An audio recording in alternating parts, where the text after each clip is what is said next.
Welcome back to the channel, everyone. Manny B Investing.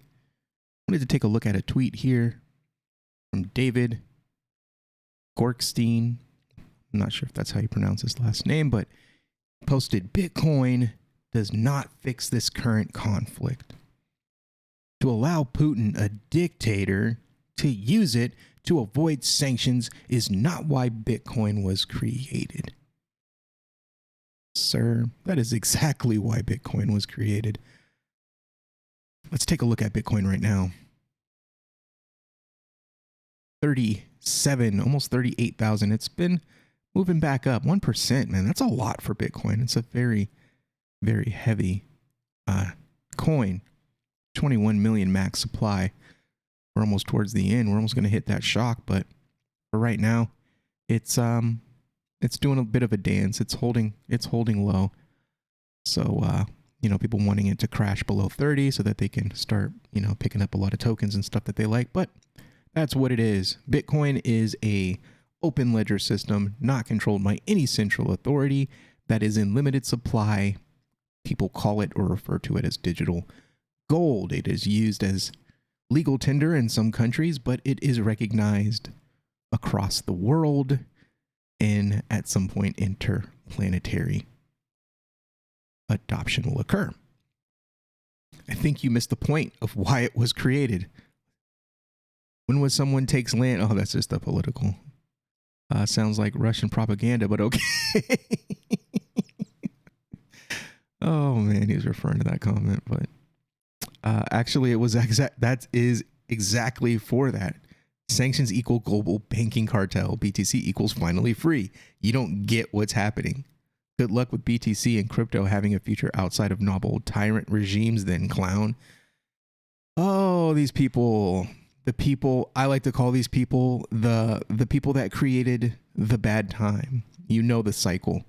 Good times create weak people create bad times create strong people create good times. These are the weak people creating the bad time right now. They scream and holler about how bullish they are on crypto and Bitcoin and all of these blockchains and decentralization this, decentralization that. But the moment things don't go their way, now they become this, oh, this is bad. This is not why this was made. They shouldn't be allowed to use Bitcoin. What is your actual problem? What is wrong with your brain? That is exactly what Bitcoin is for.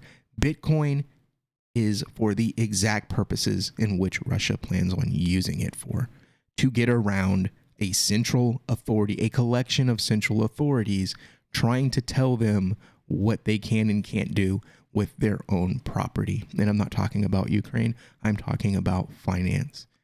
Because they're doing something that they don't agree with or they don't like, they're going to band together and try to financially ruin them with the banking cartel. That is the exact reason why Bitcoin was created. Let's take a look at this article. Bitcoin donations to the Ukrainian military are soaring as Russia invades. I don't know what that's going to help them with, but okay. They can't convert it into tanks or helicopters or military personnel. I don't know what they'll be able to do with it. I'm sure they can help citizens with these donations, but if they're giving it to a government, good luck with that. Let's take a look at the key points on this story from CNBC. Bitcoin donations to the Ukraine army are soaring after Moscow launched a large-scale offensive against Ukraine early Thursday. New data from blockchain analytics firm Elliptic shows that over a 12-hour window, nearly $400,000 in Bitcoin was donated to the Come Back Alive, a Ukrainian NGO providing support to Ukraine's armed forces. Now that is neat. Bitcoin donations to the Ukrainian army are soaring. New data. Okay, we read that part. The fresh round of crypto donations capitalize on a trend seen in recent weeks in which donations totaling hundreds of thousands of dollars have flooded into Ukraine NGOs and volunteer groups working to stave off a Russian offensive, according to Elliptic. Activists have deployed the crypto for a variety of purposes, including equipping the Ukrainian army with military equipment, medical supplies, and drones, as well as funding the development of a facial recognition app designed to identify if someone is a Russian mercenary or spy. Cryptocurrency is increasingly being used to crowdfund war with the tactic approval of government. Cool. Said Tom Robinson, chief scientist at Elliptic, which sells blockchain analytics tools to banks and cryptocurrency platforms. Borderless and censorship-proof. Volunteer groups have long augmented the work of Ukraine's military by offering additional resources and manpower.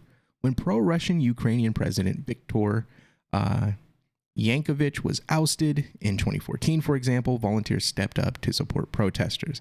Typically, these organizations receive funds from private donors via bank wires or payment apps. Cryptocurrencies such as Bitcoin have become more popular, however, since they allow them to bypass financial institutions that might block payments to the Ukraine. Ta-da! Use case. They're saying that they raised over $1 million. Come back alive. So this is cool. But the thing is, I'm not going to go through this entire article. There's a lot to it. It's a lot of political stuff, but the thing is, people are saying, well, Russia's going to use this to get around their sanctions. And okay, yeah, they can. That's cool. That's the whole point. The same way you can fund Ukrainians and help them and give them value and give them money and move currencies around is the same thing, the same tool that will allow Russia to do the same exact thing. That is how it goes. Yin and yang. You don't get to cry, pout, and stomp your feet because you have a bunch of followers and make it so that Russia can't use Bitcoin. That is the entire freaking point of all of this. That is why we are here. Get it together. Makes sense. Come on, man. Stop being so emotional. Thank you again for checking out the channel. Hit that like, hit that share, subscribe, and we'll see you on the next one.